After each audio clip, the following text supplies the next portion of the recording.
It's kind of wake-up call. It's kind of wake-up call. For the Dabner family, all 6 of them, living in this one small room for the past month has been a trial. We had 3 bedrooms. Yeah. And 2 bathrooms and big living room and dining room. So it's a big change. But thank God they were here for us to come, because if not, we don't know where we would be.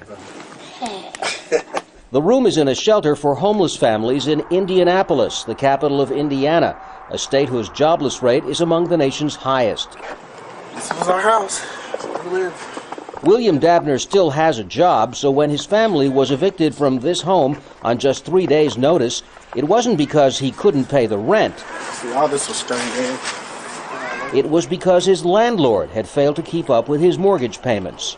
He admitted he was going through some financial trouble, but he didn't tell us it was this, you know what I mean? So, I try to reassure my wife that everything will be okay, but it just, in the long run, it just wasn't, so. Returning to that house, Dabner found it vandalized. I think someone's been in here.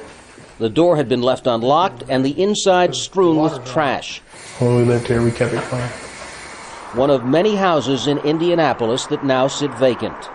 The owners of 1 in 30 homes in the city have lost them to foreclosure, and the number keeps rising. But rather than rent them out to people who can afford it, the banks have left many of these properties empty and abandoned. Meanwhile, homeless shelters around the city are at full capacity. At this shelter, the daily average of 5 to 7 calls for help have more than doubled, many from people like the Dabners.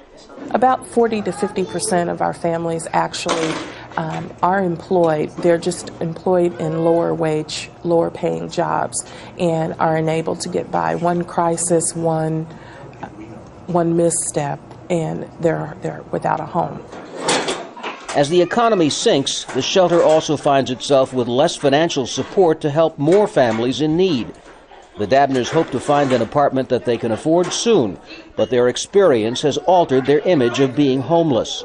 I never thought I would ever be in this situation, especially the way I grew up, and, no, never. But it can happen to anybody, it really can. I'm the example.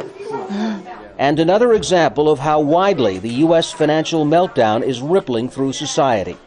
Tom Ackerman, Al Jazeera, Indianapolis, Indiana.